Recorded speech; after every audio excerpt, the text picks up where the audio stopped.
کوئی قاری صاحب تھا، کوئی حافظ تھا، یا اللہ کی طرف سے کوئی ہوگا، وہ بیٹھا ہوا نا صحرا میں قرآن پڑھ رہا تھا، اور قرآن پڑھتے اس آیت پہ پہنچ گیا، وہ آگے چل کر آئے گی آیت، قل یا عبادی الذین اسرفوا علی انفسہم لا تقنطوا من رحمت اللہ۔ بس اس کے کانوں میں پڑی، تھا تو عربی جانتا تھا، بندہ ایک دم اپنے پاؤں پہ رک گیا، ٹیم ساری رک گئی ہے، دونوں پاؤں پہ کھڑا، اور قاری کی آواز کو غور سے سنا، دوبارہ آواز دی ہے، ایھا القاری اقرا، او قاری صاحب اس آیت کو دوبارہ پڑھ۔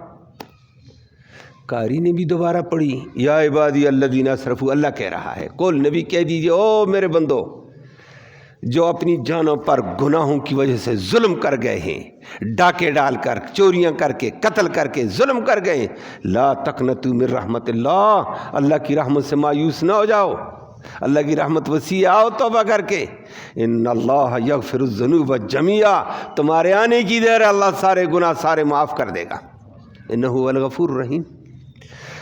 قاری نے دوبارہ آیت پڑھی، اس نے پھر کہا، قاری صاحب دوبارہ آیت کو پڑھ۔ دوبارہ آیت قاری نے پڑھی، اس نے اپنی تلوار نیام میں ڈال دی اور تلوار پھینک دی، پھر اس نے کہا بس بس بس بس سمجھ آ گئی ہے، اتنا بدماش میں ہوں، میں اس رب العالمین کریم کے زمین پہ میں بدماشی کروں جو اتنا کریم ہے، جو کہتا ہے اپنی جانوں پر طرح طرح کے گناہ کر کے ظلم کر کے، آ جاؤ میری دربار سے، مایوس نہ ہونا، میری رحمت وسیع ہے، میں معاف کرتا ہوں، میں آ گیا ہوں۔ تلوار پھینکی، پوری ٹیم کو لے کر آ گیا اور آگے بڑھا، آگے ابو ہریرہ رضی اللہ تعالیٰ سے ملاقات ہو گئی۔ ابو ہریرہ رضی اللہ تعالیٰ سے ملا، کہا اس قاری صاحب نے یہ آیتیں پڑھی، میں آ گیا، مجھے علی اسدی کہتے ہیں، اس کا نام تھا، اور اس نے کہا میں آ گیا ہوں، میں اپنی ٹیم لے کر آ چکا ہوں، باقی ادھر جنگلوں میں دائیں بائیں ٹیمیں ہیں، جو میرے ساتھ ٹیمیں، میں آ گیا ہوں، میں حاضر، جو کہتے کہو۔